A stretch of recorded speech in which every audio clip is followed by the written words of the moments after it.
So, welcome to another episode of the Rediscovery channel, where every week we look at a different topic. We tell each other a different topic, and the idea is that maybe we'll learn some new things, maybe not. And going right into it, Ivor, this week, um, let me start off with a quote. And here it goes, quote, Earth is the cradle of humanity, but one cannot remain in the cradle forever.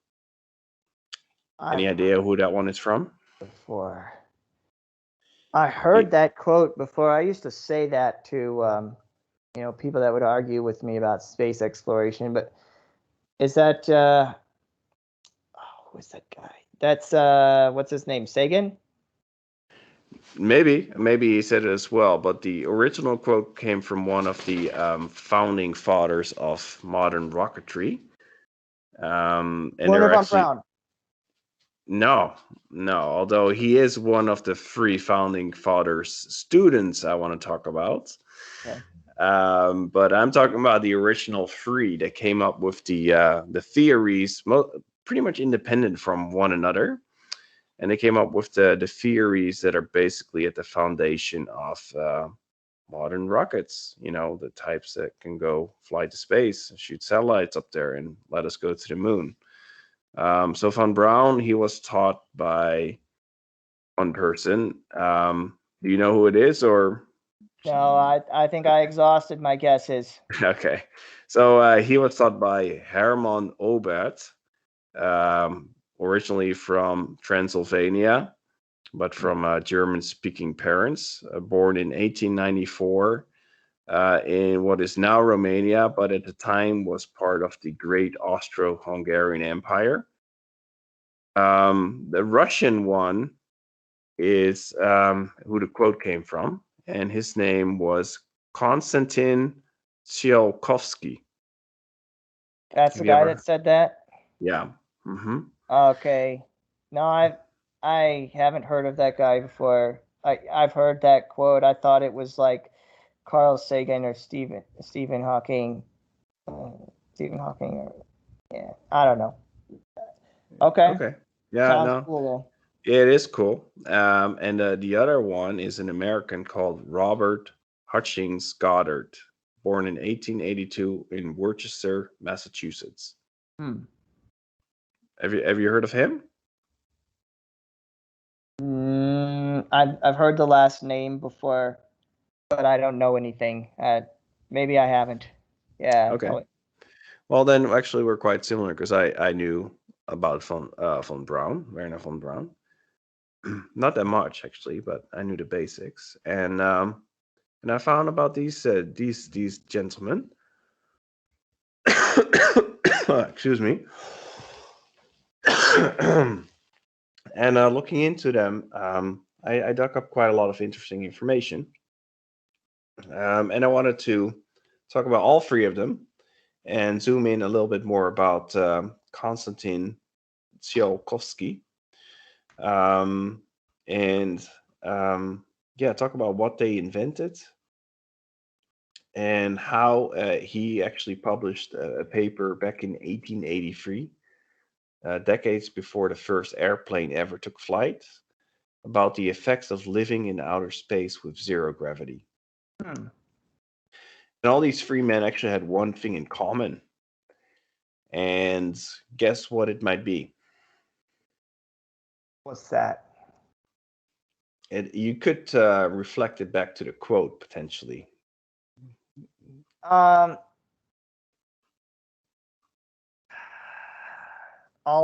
guess they all believed that it was essential to colonize other planets, right?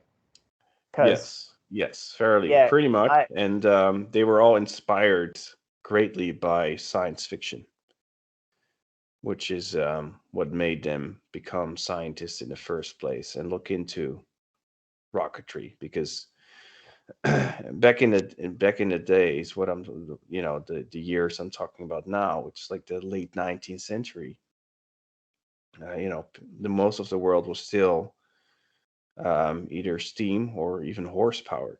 So it was a completely different world, even though it's just 140 years ago. It's a completely different universe people lived in, And these people were inspired by reading books from people like Jules Verne and H.G. Wells about space, and this is what set them off on their space journey, so to speak. Um, and it was science fiction that literally made them shoot for the moon. So let's talk little bit more about our Russian friend Konstantin, because he's the eldest and he's also the first one to publish some of his papers. I want to talk a little bit more about the kind of life they had, like what kind of people they were. He was the 14th child of a family of 18. His father was a Polish immigrant to Russia, and his mother was part Volga Tatar, part Russian, and he was Eastern Orthodox, whereas his dad was a Roman Catholic. At the age of 10, Constantine caught scarlet fever and became hard of hearing. And his mother died at the age of 13, while his dad tried to make a living having jobs like being a forester, a teacher, etc. So you can imagine it wasn't like a privileged kind of uprising. Where did he Upbringing. grow up? In a small town outside of Moscow. Oh, okay. So, and because he couldn't hear well, Constantine was, excuse me, I'm like, whoa. He was actually turned down by the elementary school in his village because he couldn't attend classes because his hearing wasn't good enough. So what happened was he turned to a bit of a recluse, and he led this secluded life where he just started devouring lots and lots of books. And then later, as a teenager, he was able to stay in Moscow for 3 years when he was 16. And he was able to go to the Chertkovskaya library, probably butchering that. And he read everything and anything regarding math, physics, chemistry, and mechanics. And basically, he's like a self-taught everything. He also read the works of Jules Verne. And one of his first calculations that he worked on was actually he calculated that Verne's method of using a giant cannon to fire a spacecraft to the moon in his novel From the Earth to the Moon, he actually calculated that that would generate so much acceleration forces that it will kill its passengers. Also, the humans of G forces you would be subjected to. So after 3 years in Moscow, he returned home.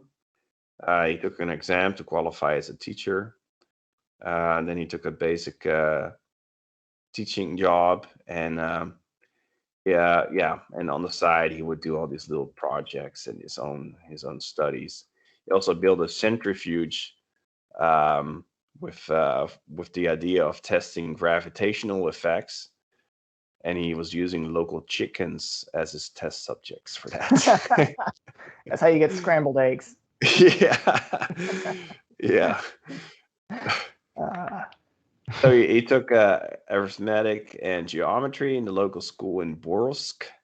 It's a small town 70 miles out of Moscow. Then he married Varvara Sokolova, and he raised a family. And in 1892, Tsiolkovsky was promoted to another teaching position in Kaluga, which is where he would remain until his death in 1935. And actually, after his return home, after reading all those books, Tsiolkovsky actually tried writing science fiction for himself. But whenever he would start writing, he found himself getting stuck or like focusing so much on the concrete problems of space travel and what space travelers would have to deal with. Like how would you control a rocket as it traveled through gravitational fields? But he also thought, for example, about pressurized suits.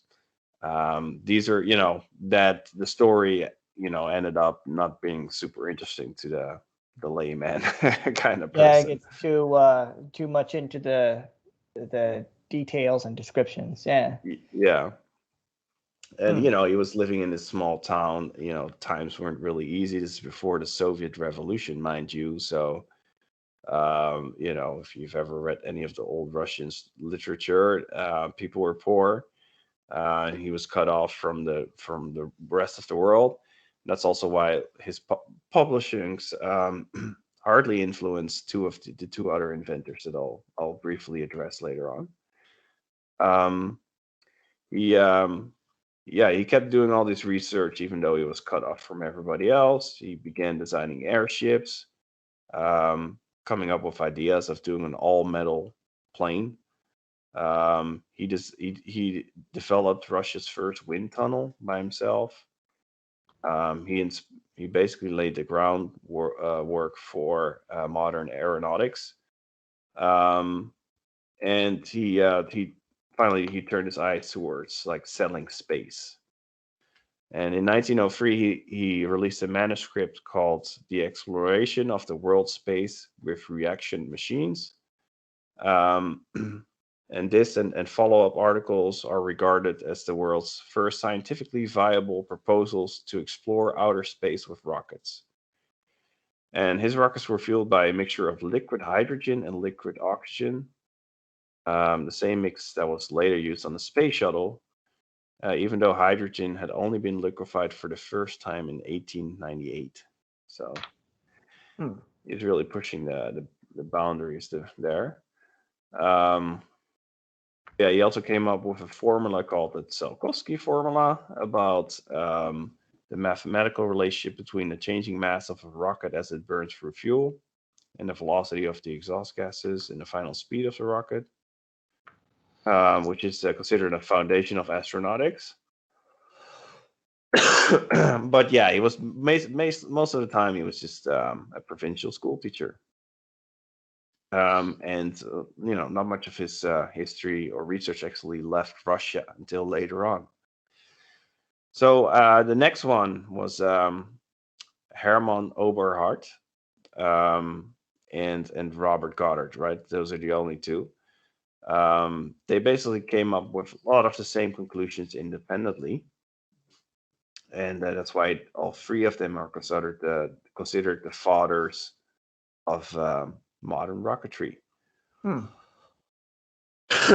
And in Russia, Tsiolkovsky is known as the father of theoretical and applied cosmonautics. And his work really helped drive the Russian space race, inspiring rocket designs.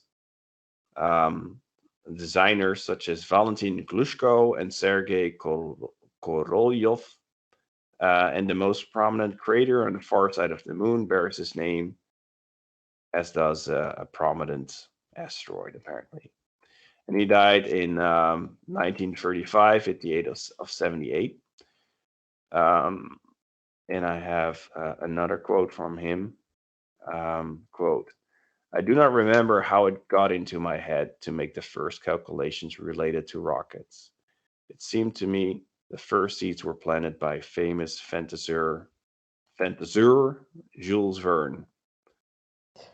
I Um, know that was even a word. yeah, like imagine his story. I'm not sure if yeah. Anyway, um, it's probably translated from Russia. There, I'll include a source.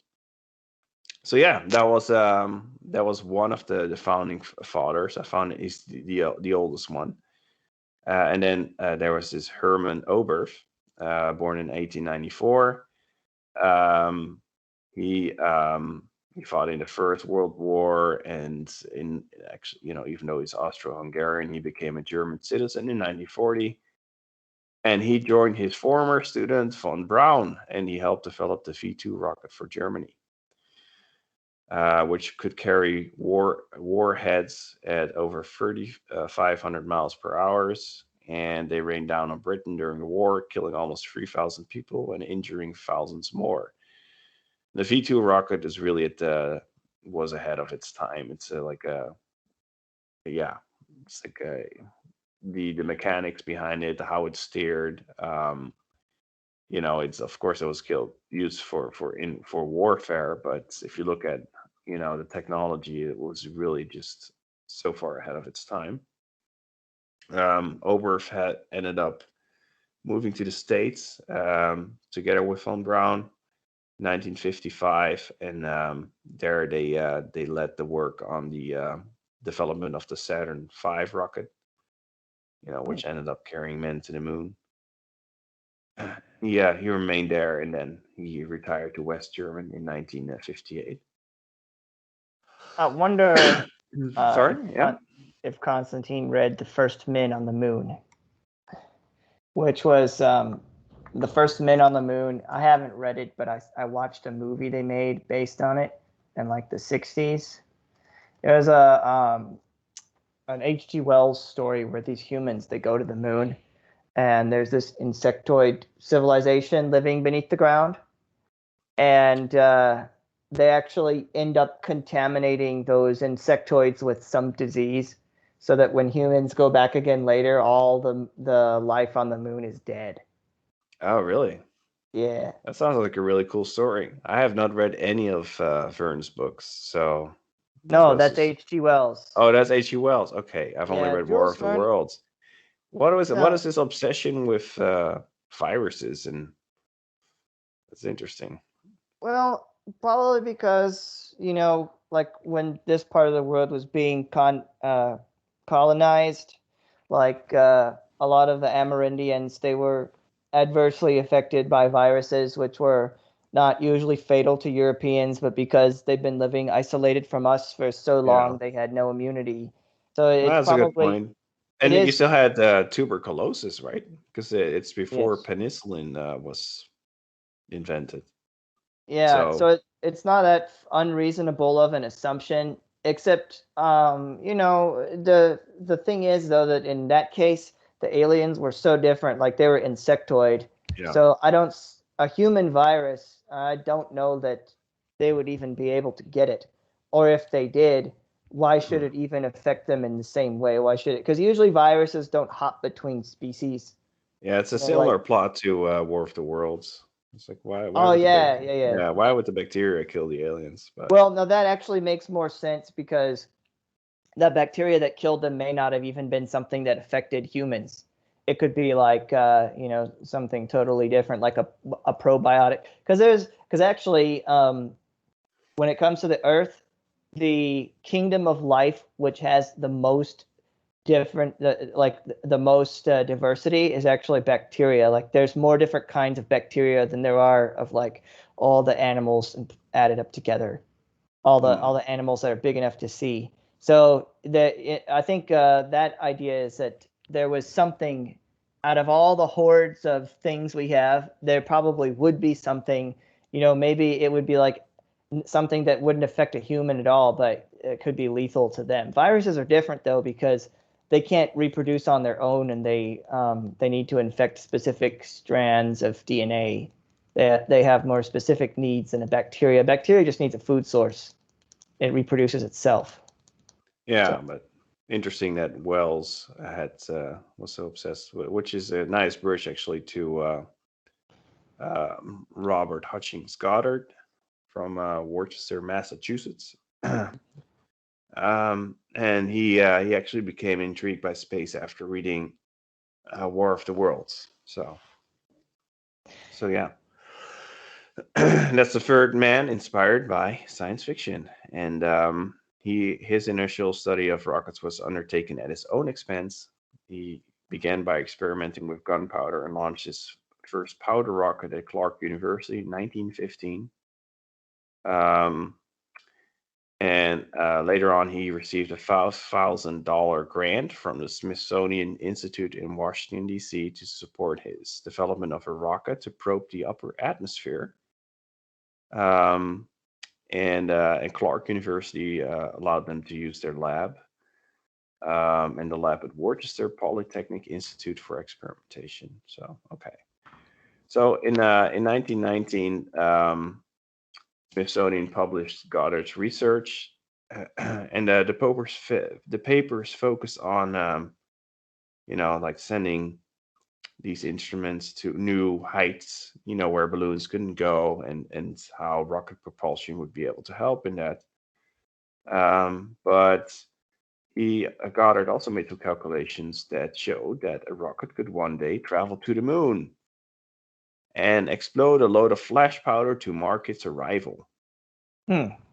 And the press immediately jumped on this idea, and many people shut down the idea, and they said that that no thrust was possible in vacuum, because it's a vacuum. How are you going to move forward, right? That's the level people were. Yeah, This is 1919. This is just over 100 years ago. Can you imagine how much further we have come? yeah. It But makes this, me. yeah. Sorry, go ahead. Yeah. I was gonna say, like, hearing this kind of stuff about the past, where they make these kind of assumptions and stuff, like it makes me think that maybe they're also wrong about the light barrier, and there's and maybe there's not an upper limit to how fast an object can physically move. Yeah. Who knows what else they're wrong about? That would be Because nice one. That would be a nice one for us sci-fi nerds if the light barrier. well, actually, But even if yeah, they're right about that, the Alcubierre drive can still get around it because it doesn't move in conventional space. But like when the Ptolemaic theory was around, they used to say obviously the Earth is stationary and everything else is moving, because if the Earth was moving, we would feel it. yeah, So yeah. yeah. So a lot of people actually made fun of him, um, and actually so did the press. And the New York Times actually published an editorial scoffing at the idea of being able to go to the moon. And then in 1969, after the launch of Apollo 11, the newspaper published a correction. So it took a while, it took 50 years, but they did correct their. At least they were willing to admit they were wrong. I don't know Yeah, if they would today. yeah. Yeah. So so he moved to Roswell, New Mexico in the 30s, where he continued to work on his rockets over the course of his lifetime. He launched about 31 rockets over 15 years. Unfortunately, he never lived to see his dream of a rocket traveling to space because he died of throat cancer at his home in Oh, Baltimore in 1945, 12 years before the launch of the Russian satellite Sputnik, that's the sad. first satellite to traverse the Earth. So yeah, that was my story about three sci-fi nerds, or well, I mean, people from humble. They were all from humble beginnings, to say the least, and they ended up actually having a major impact on the world Yeah. we live in today.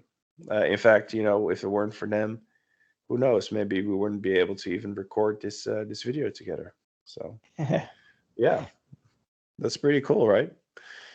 Yeah, I wish. Yeah, that's one thing that people have told me, is that that the stuff that I write, even though I'm not really a scientist, somebody might actually pick it up and make it work. And I would hope that to be the case, but I don't think it will be the case. But it would sure be cool if it was.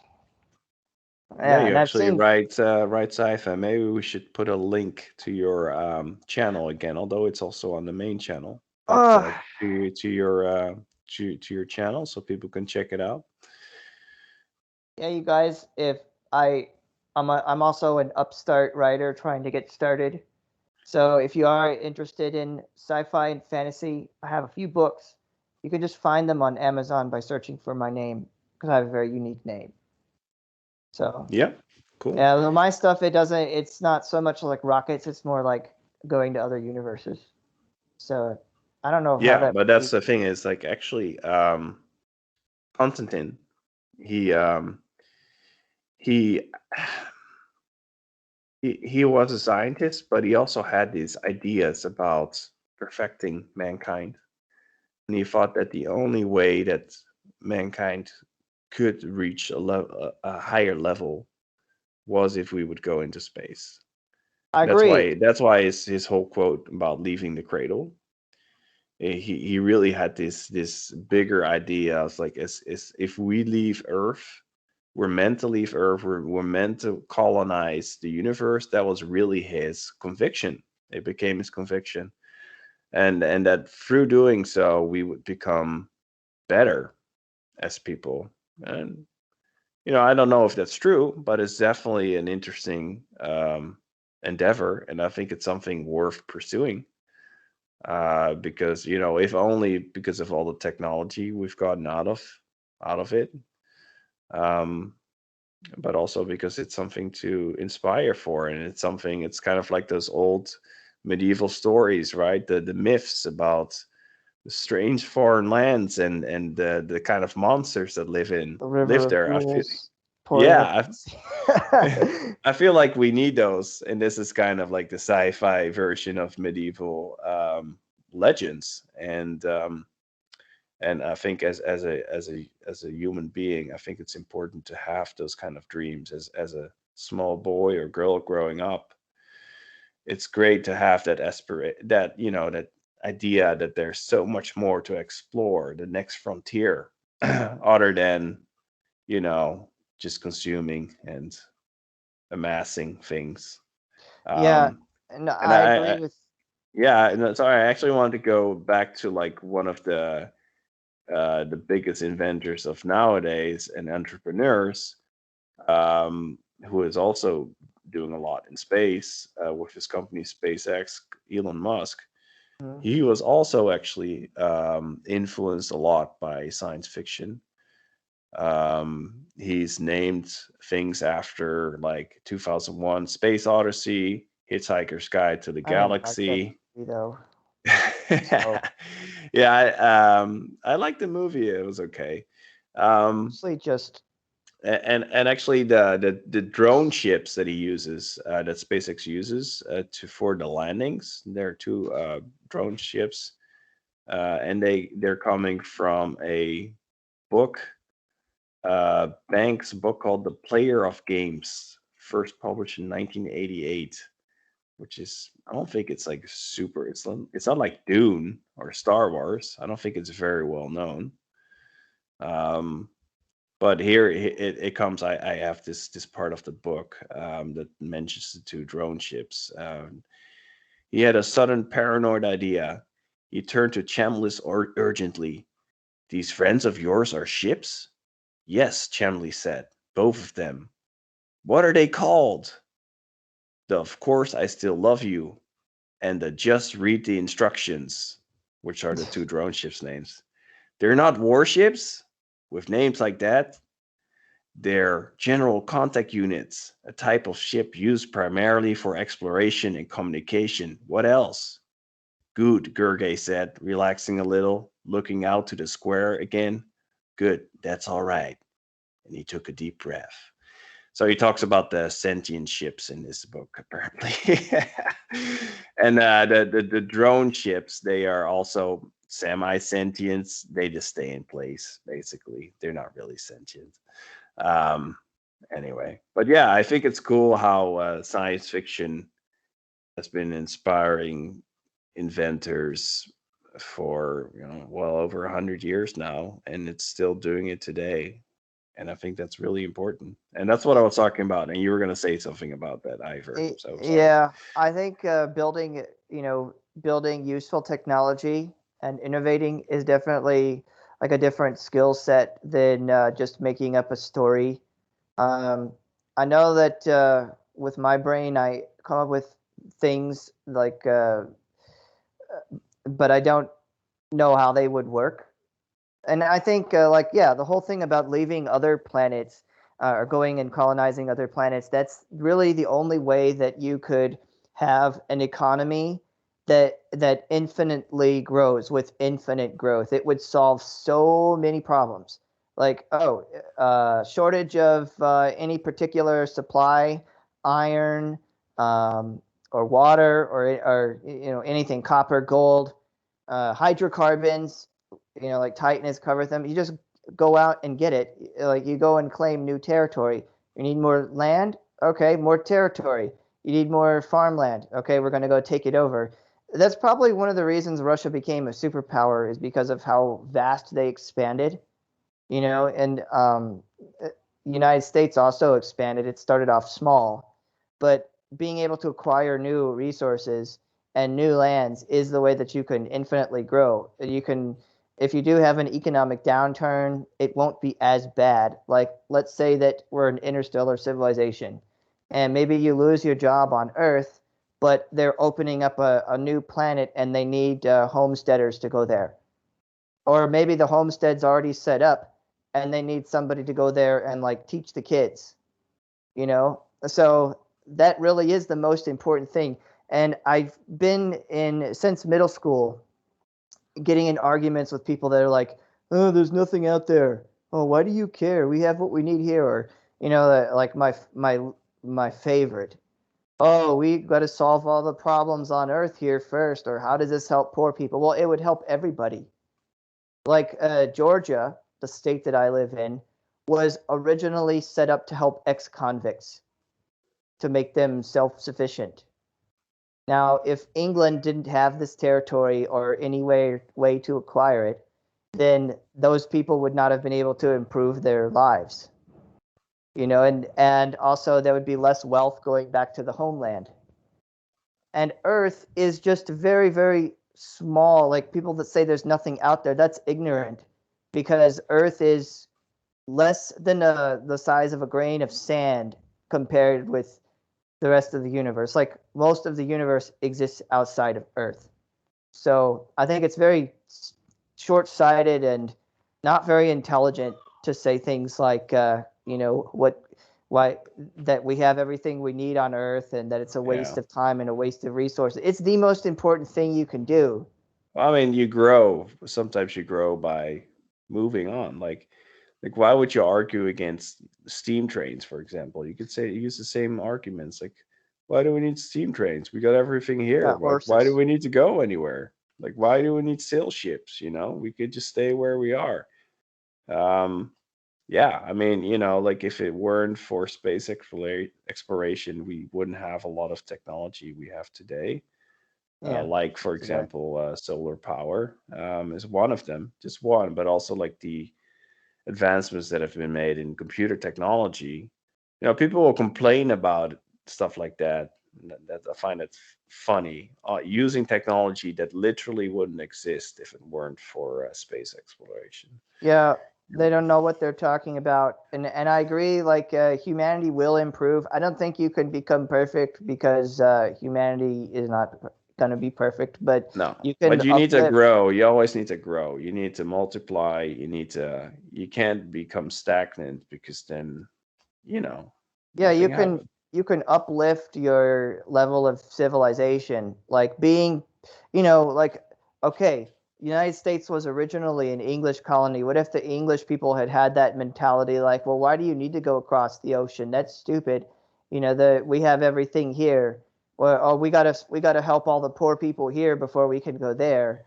Like that's Yeah, backwards way but of thinking. You yeah, can the thing is like sometimes you'll help the poor people by doing something else. Like you'll create new technologies, new jobs. You'll inspire some poor kid living in rural Russia to dream of creating these all metals space planes, and he'll actually work his butt off even though he didn't get admitted into elementary school.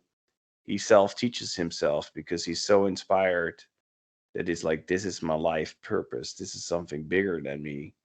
And what would have been his alternative? Dream away and maybe read vodka. fantasy novels, and nothing against those, but he found a purpose in life, and he actually helped humankind move forward even though he had these very humble beginnings. So anyway, Yeah, yeah. yeah, that's right. And also I would say like being poor in the United States, like no one's ever eliminated poverty and you never will, but being poor in the United States is a totally different thing from being poor in like Congo.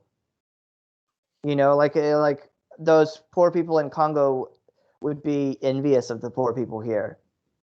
Yeah. So moving and taking new resources and new land is really the best thing that you can do to help the poor.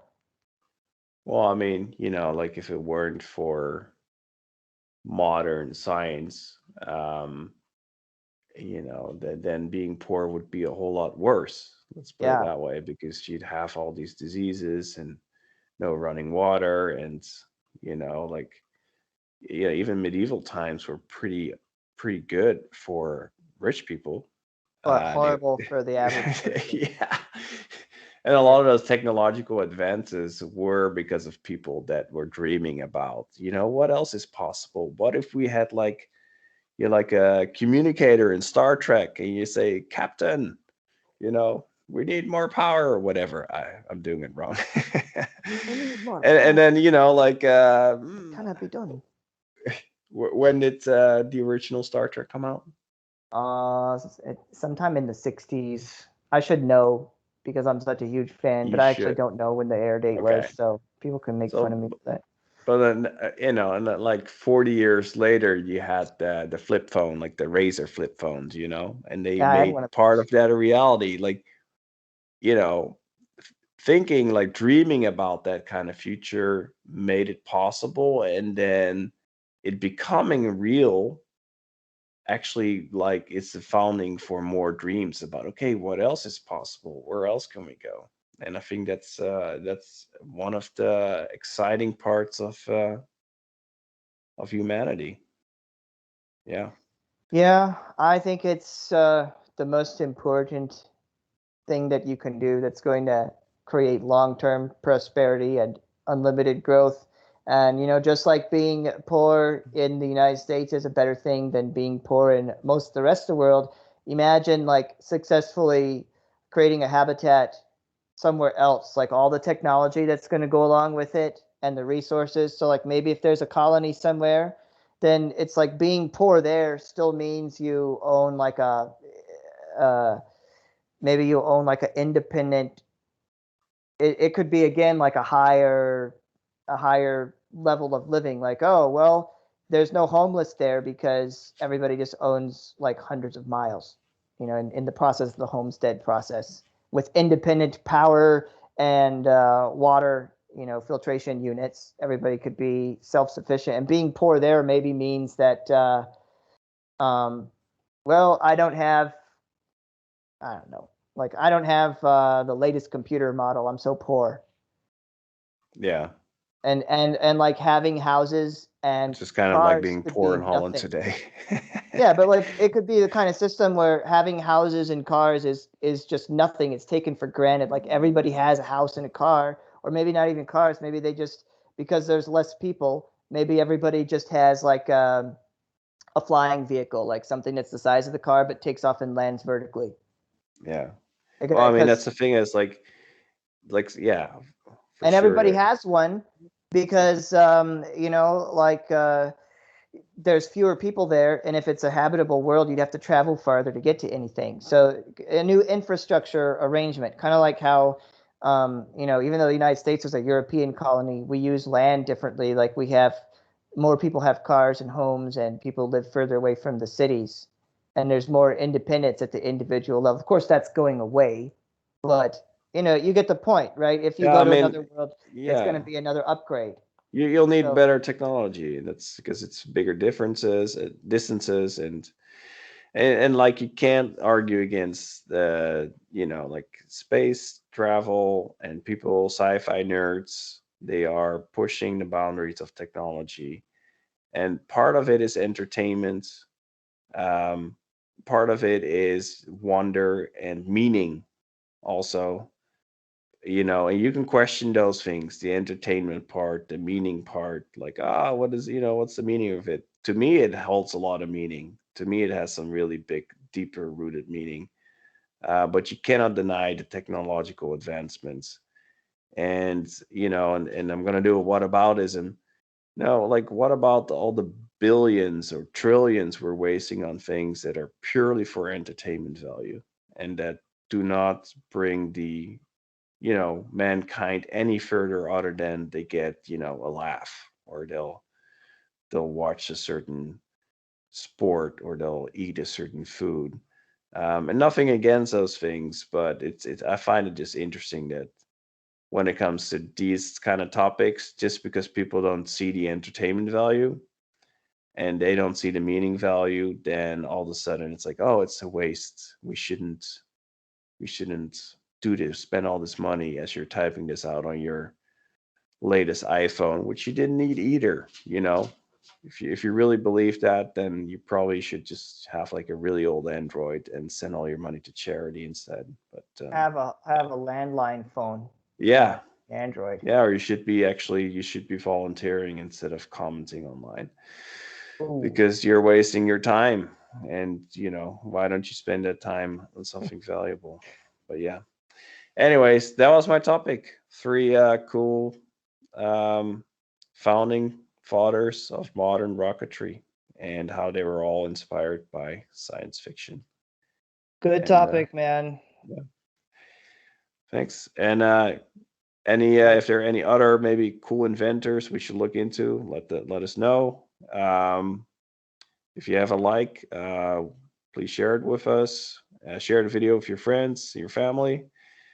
If they hate SpaceX and space travel and they think it's a waste of time, send them this video and tell them they suck. No.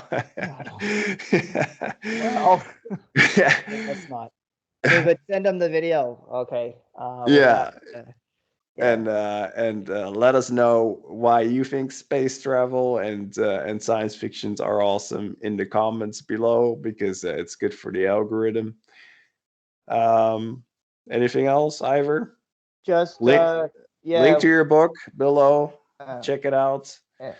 And share our videos if you really enjoy the content. And also, since we don't have a very big following yet, we're actually taking requests. So if you leave a request, so far we've taken every single one. If we get like 100 requests, we probably won't do that. But for now, very good chance that we'll take it. And most importantly, share the video. And that's all I got. That's good. All right. Sounds good. And send it to your friends that don't like space, because seriously. Yeah. All right. Thanks. Man.